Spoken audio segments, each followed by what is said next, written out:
Welcome back to the fire. Tonight we're going to Prague, the city of spires, shadows, and one emperor who decided ruling an empire was boring, so he ran away to play wizard instead. He had alchemists, he had astrologers, he had a pet lion, and he had a serious case of thinking he was Harry Potter.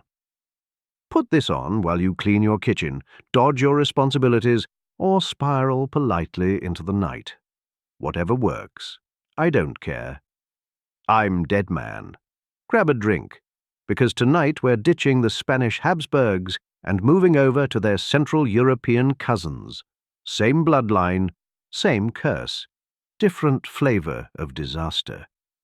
We're talking about Rudolf II, the emperor who ghosted reality and accidentally set Europe on fire. Imagine a dinner party in Prague around the year 1600. The guests are the smartest men in Europe, astronomers, alchemists, painters. They are eating off gold plates. They are discussing the secrets of the universe. And wandering between the tables is a lion. Not a statue, a live, full-grown lion. His name represents the emperor's power, and the man sitting at the head of the table, feeding the lion scraps of meat, is Rudolf II, the Holy Roman Emperor, the King of Bohemia, the King of Hungary. He is the most powerful man in Central Europe, and he has not signed an official document in months. He doesn't care about the Turks marching on the border. He doesn't care about the Protestants and Catholics tearing Germany apart. He only cares about one thing: finding the Philosopher's Stone. Yes, really, very Harry Potter. Rudolf II wasn't just a bad emperor. He was history's first obsession hoarder.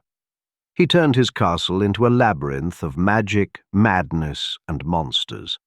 And while he was busy trying to turn lead into gold, he accidentally turned Europe into a graveyard. Rudolf was never meant to be this way. Like his Spanish cousin Don Carlos, he was a product of the Habsburg breeding program. Yes, his parents were cousins. It's a theme. Get used to it. He was sent to Spain to be educated by his uncle, Philip II. The goal was to make him a rigid, pious Catholic. The result was the opposite. Rudolf hated the stiffness of Spain. He hated the gloom. He was a quiet, shy, intellectual boy. He loved art. He loved stars. He loved rocks. When he returned to Austria and became emperor in 1576, the court expected a warrior. Instead, they got a man who looked at a battle map and asked, "But what does the horoscope say?" He moved the capital from Vienna, boring, political, to Prague, mysterious, Gothic. And then he effectively locked the doors. He hated public appearances. He hated diplomacy. He wanted to build a world where he didn't have to be emperor. Rudolf didn't just hate ruling. He was sinking into something darker: paranoia, depression, and long stretches where he couldn't function. He wasn't just hiding. He was haunting his own palace. So, what was he doing behind those locked doors? He was shopping. Rudolf II had unlimited money and zero impulse control. He built the Kunstkammer, the Cabinet of Curiosities. It wasn't a museum. It was a physical manifestation of his brain. He collected everything. Paintings by Titian and Dürer, yes, but also a horn from a unicorn. It was a narwhal tusk, which is basically a sea unicorn. Close enough. The jawbone of a mermaid. Automatic clocks that moved by themselves.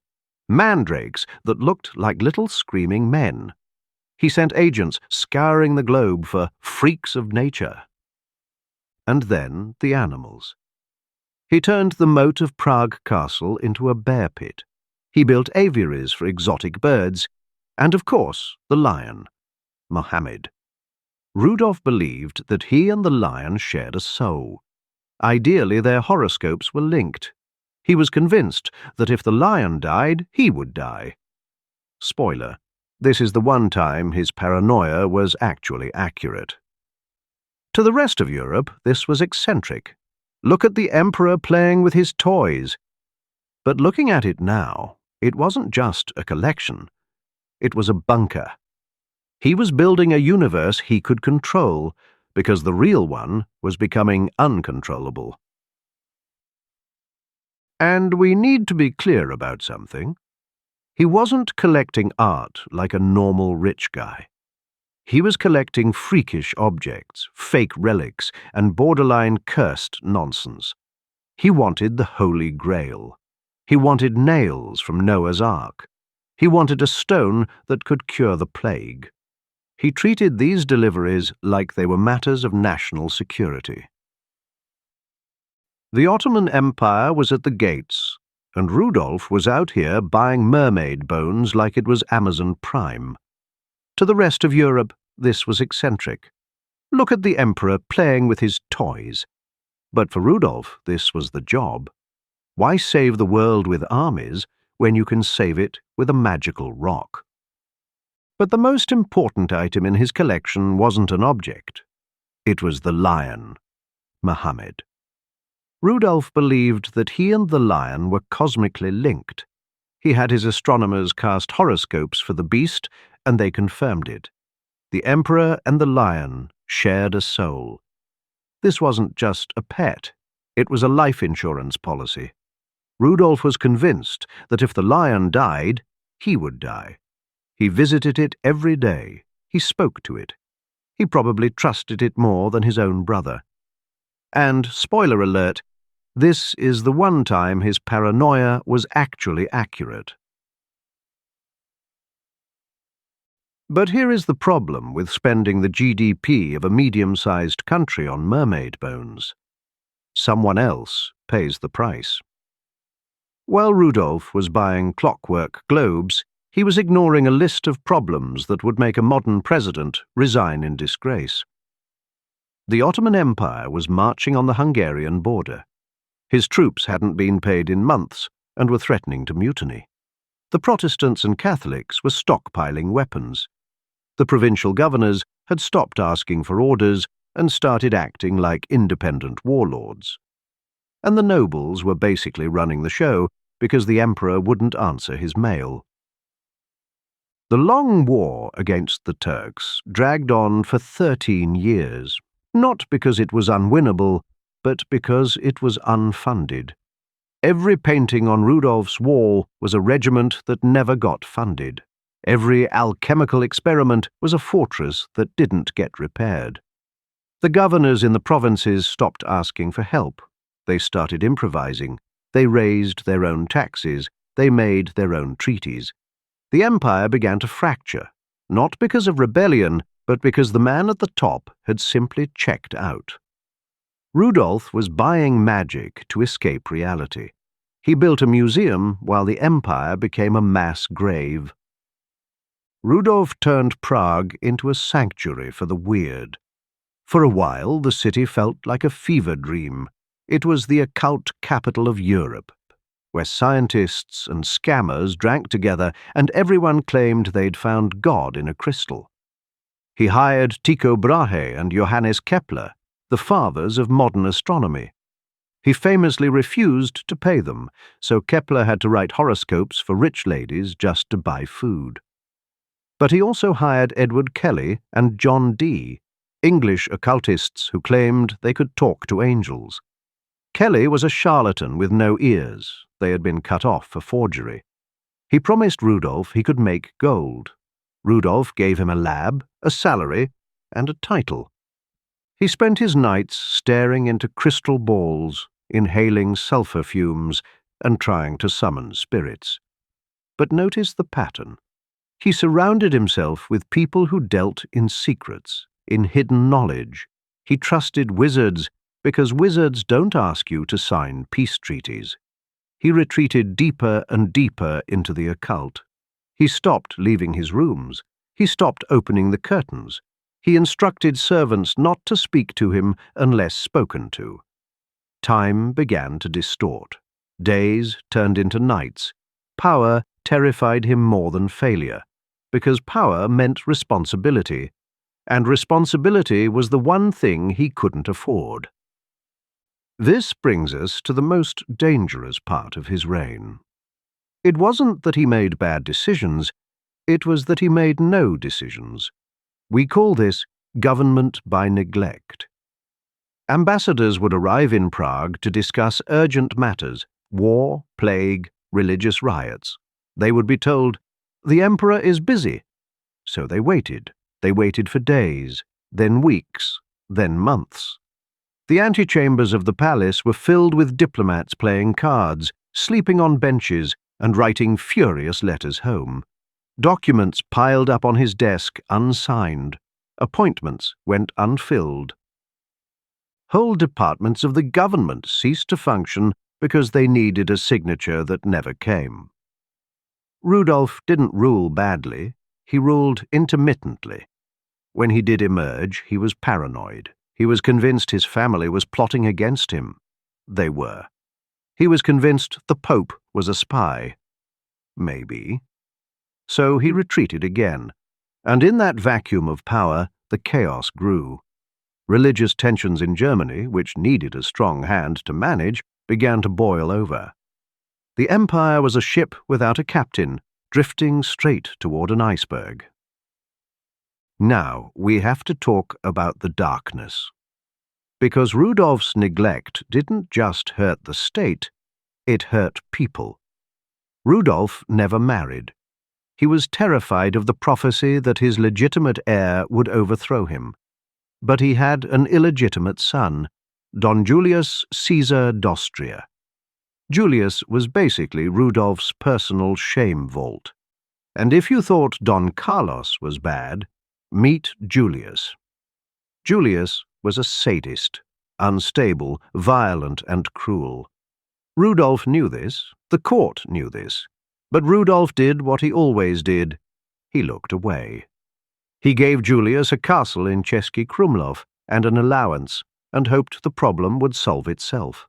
If you watch Game of Thrones, think Ramsay Snow, but real, and with a Habsburg jaw. Julius turned that castle into a house of horrors. He became obsessed with a barber's daughter named Markéta Pichlerova. On February 18th, 1608, he murdered her. But he didn't just stop there. He unmade her. He cut her into pieces and scattered her remains around the castle like a broken doll. And when he was bored, he threw the rest of her out the window like garbage. It was the kind of violence that makes you wonder if the madness was actually just pure evil. The court, of course, tried to bury it. Not because it wasn't horrifying, but because it was embarrassing. The emperor's bloodline had produced another monster. As it turns out, the Holy Habsburg line was anything but.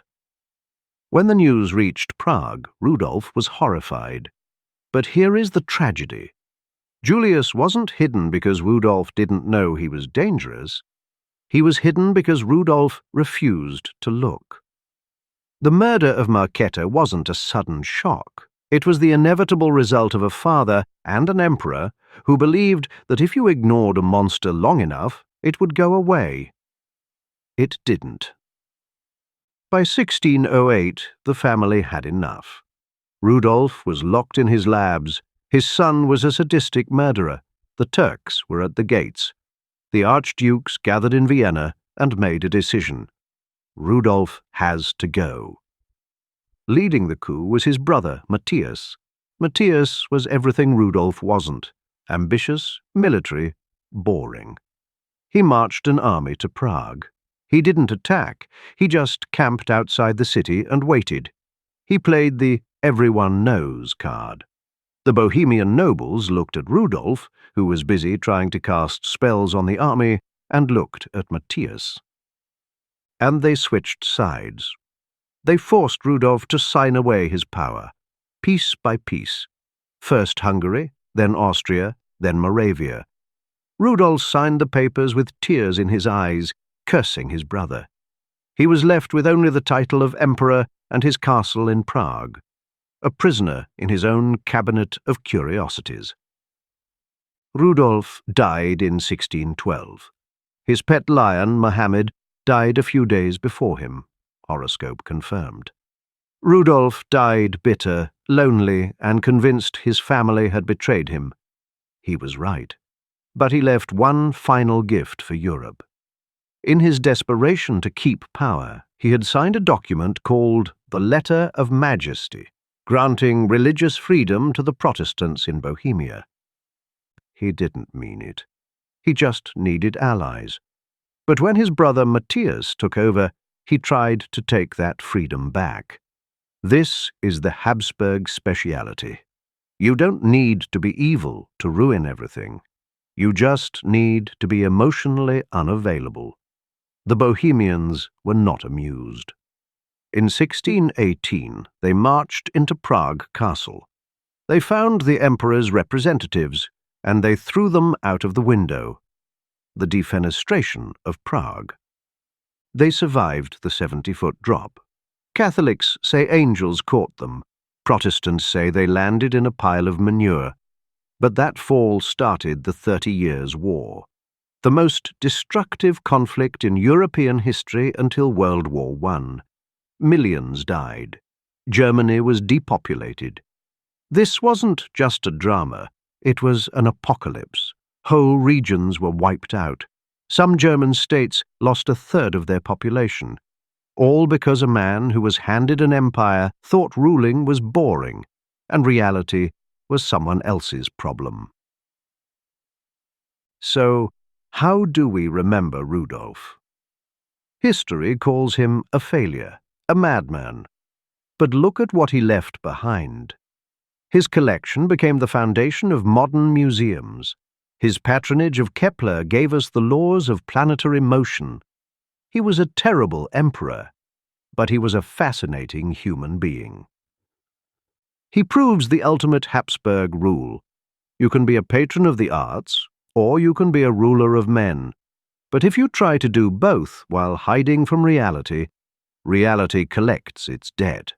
And in the end, that was his legacy, a palace full of wonders, and a continent full of ashes.